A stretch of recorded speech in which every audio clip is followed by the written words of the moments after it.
Hey, hope everybody's having a great day. This is Greg at Silent K Models and More. Today I'm going to do something a little bit different. We're going to do a demonstration.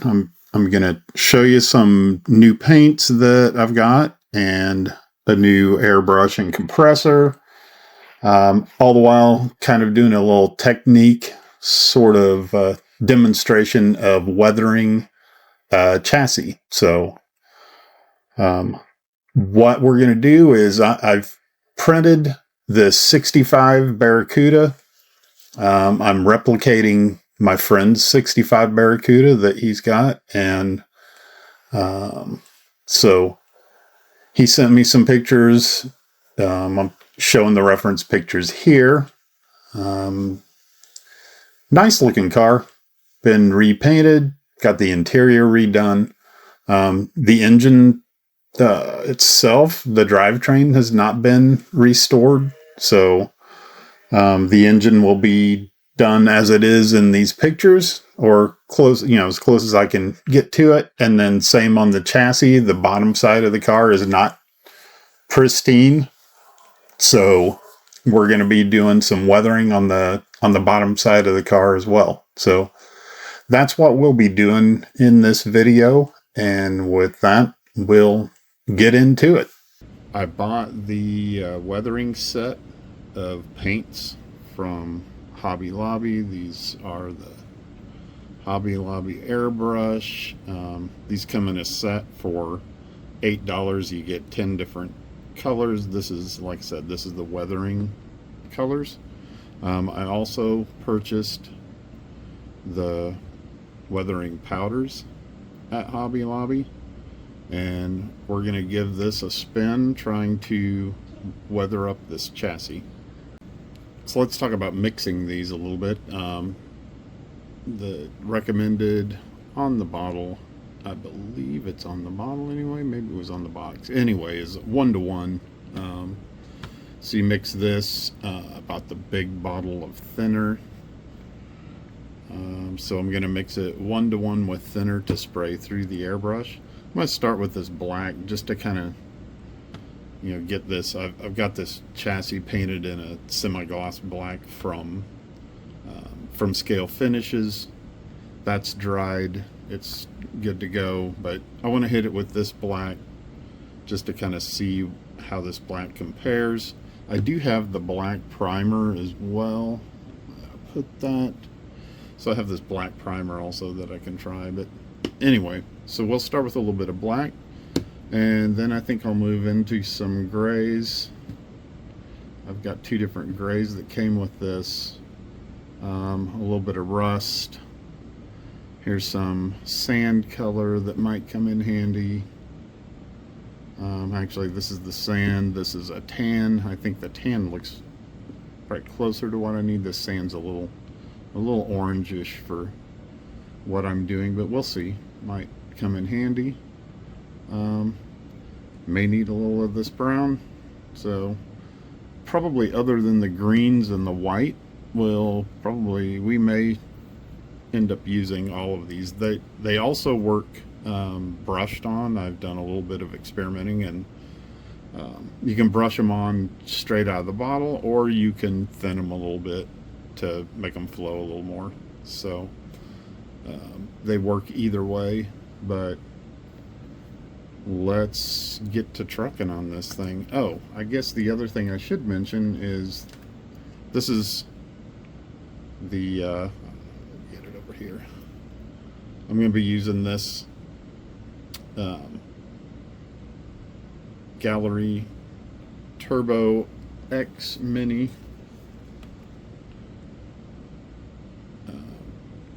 This compressor and airbrush comes as a set. You can get it it's $80 on Amazon. Comes with the GAD 39 airbrush, and seems to be a pretty useful little compressor and airbrush set. So I'll be using that to spray all this stuff, just so you know. So kind of, like I said, killing killing lots of birds with one stone. So I will get at it.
All right, we'll let that dry.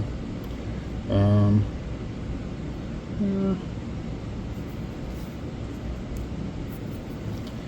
Anyway, as you can see, it sprays on pretty well.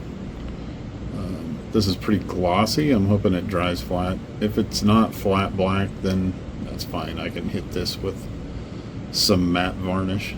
Anyway, I think the other colors too. This black really isn't going to show much, and I'll let this dry a little bit, but I don't think I need to be super patient with it drying because I'm going to cover this entire chassis with some of the other colors anyway. So we'll see what goes on with that. All right, got done what I wanted to on the black. You see it's dried and I like the sheen on it actually. It's pretty matte, but it does have a little bit of a sheen. It would make really good like an interior kind of finish. So in any case, I've loaded up the airbrush with some of the dark gray. And we'll be shooting the dark gray and try to kind of, I don't want to go crazy with it. I just want to start getting a little bit of that dust or dirty color going for it.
So that's probably good for now. Let me get into the places I want to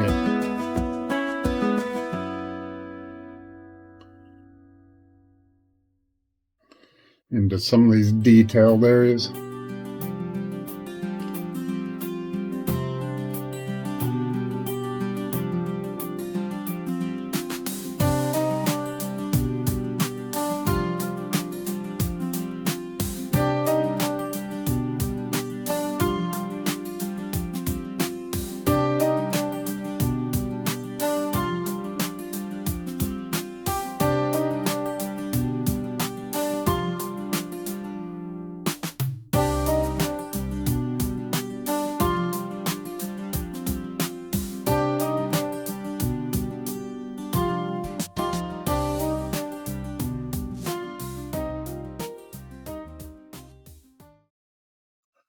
All right.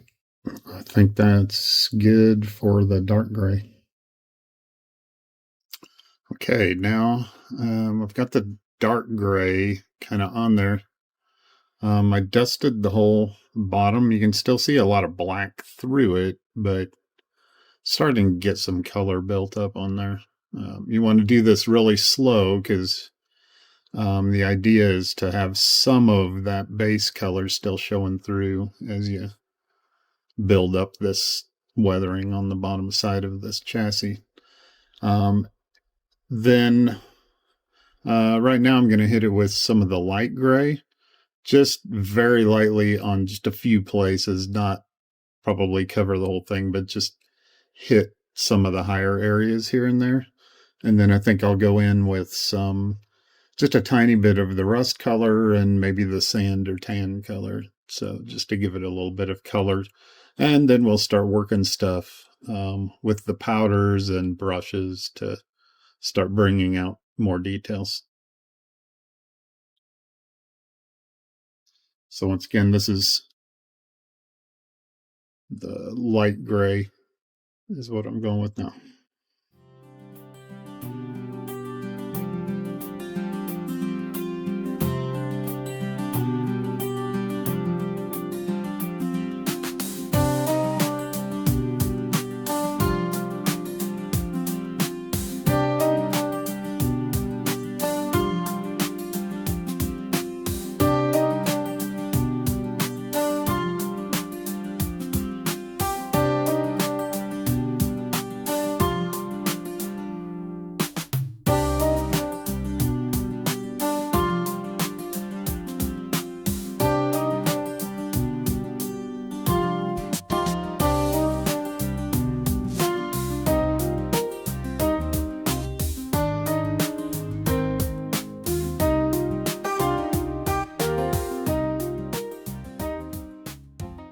I got a few splatters with that because of how I was working the airbrush, and really not the airbrush's fault, but just how I was working the trigger kind of quickly, it will tend to splatter a little bit.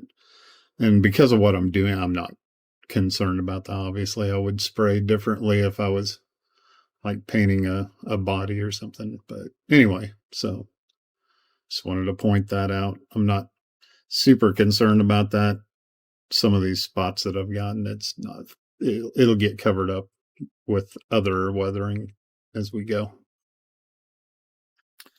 All right, next I'm going to go with some rust. And I want to just apply the rust here and there, pretty light.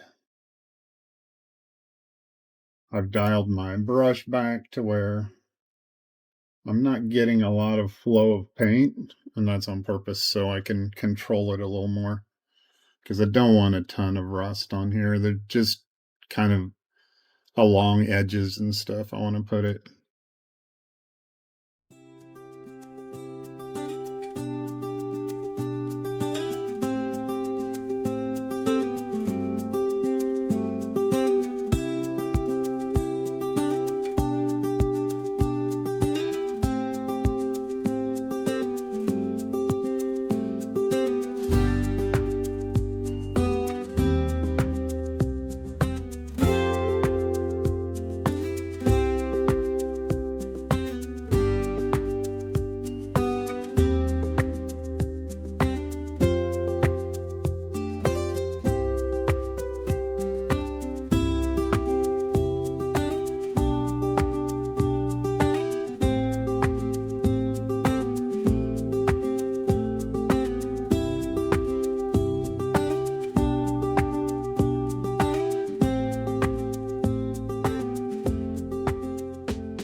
So I think that's starting to look pretty good. Starting to get that kind of dirty, grungy look to it now, which is what I'm after. All right, continue on. I think I'll put just a little bit of the tan down, but just here and there probably. So next will be the tan. What I was talking about, I guess I really didn't explain the airbrush when I was talking about dialing back. On this airbrush, there's a knob back here in the back that adjusts how far back the trigger will pull, and I'm dialing back how much paint I can release by pulling the trigger back. So that's what I'm meaning by dialing back on the airbrush. I don't know if I can demonstrate it on this paper towel where you could see it. This may not be the best color. Let me wait till I get to a darker color and I'll kind of demonstrate that again. But so I just want to be able to really be precise with this color because I don't want a ton of it on there.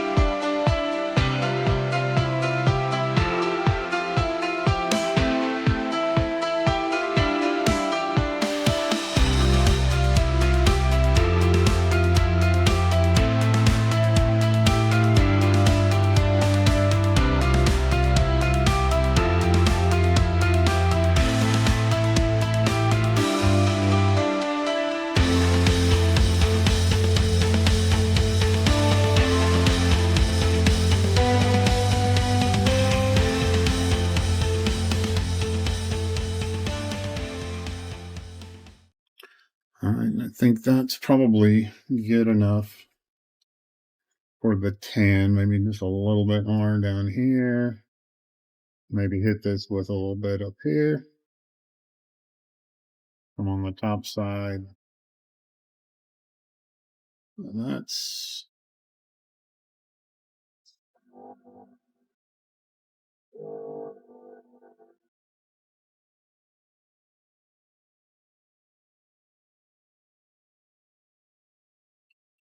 that's good with the tan. I decided I wanted to darken this up a little bit, so I'm going to go in with some of the brown and hit some spots with the brown. Then I think after that, it'll be time to start brush painting some stuff and getting into the powders. So this will be the brown, once again, kind of dialed back on the paint flow a little bit.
I'm pretty happy with that look. We'll let it dry out, but it should be pretty close to the general kind of, for covering a lot of space in a short amount of time, um, using the airbrush. I think this is a pretty good look for what I'm after. So after a session like that with my airbrush, I like to do a kind of a thorough cleaning on it. I like to keep my brushes nice and clean. I don't worry about it too much while I'm doing, going through a session like that and changing colors, but um, I want to pull it apart. These gallery brushes are pretty easy to pull apart and clean up.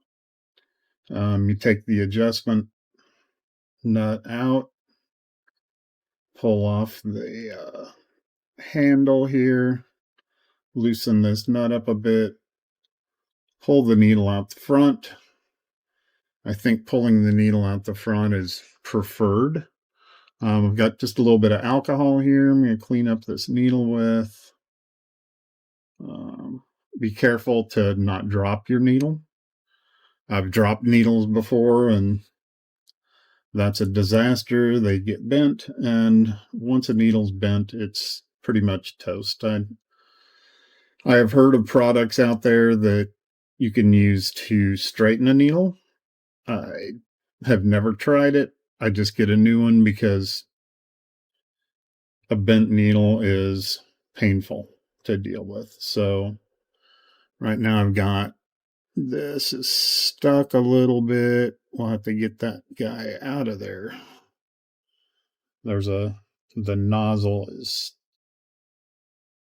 sticking a bit. It probably has some paint dried around it. So let's see what we can do to gently persuade it out of there. There we go. It came out. It just needed a little bit of thinner on it for a bit. So here's the nozzle.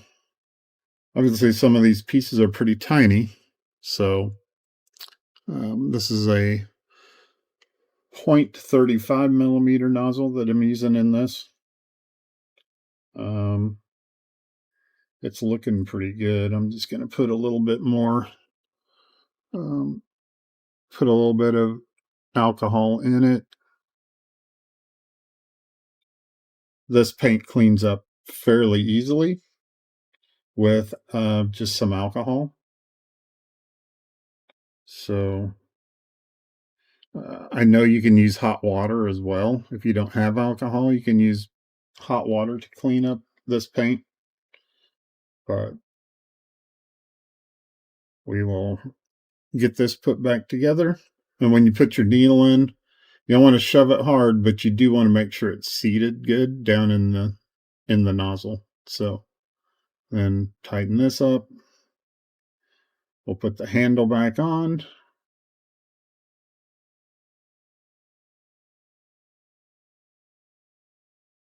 And put our adjusting nut back in place. Typically what I will do is I'll pull the trigger all the way back and then just go right up to it. So I know I'm at like maximum there. So then I'll just take a little bit of alcohol, kind of scrub up the outside, just so it's nice and clean and ready to use the next time. You can pull this cup off of here. I didn't this time for this cleanup. There wasn't really a need to. If I'm using lacquers and that kind of stuff, I'll pull the cup off and clean it inside there a little better. But so you can see down in there, we're nice and clean. Brush is nice and clean. Looks like new, ready to go for the next time. So here's one last look at that just before we start in with the hand painting pieces. I think we're in pretty good shape. I think it's starting to look kind of grungy, but not overdone grungy.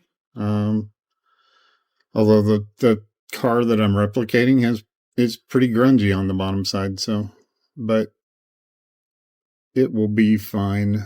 I think this is a pretty good look to it.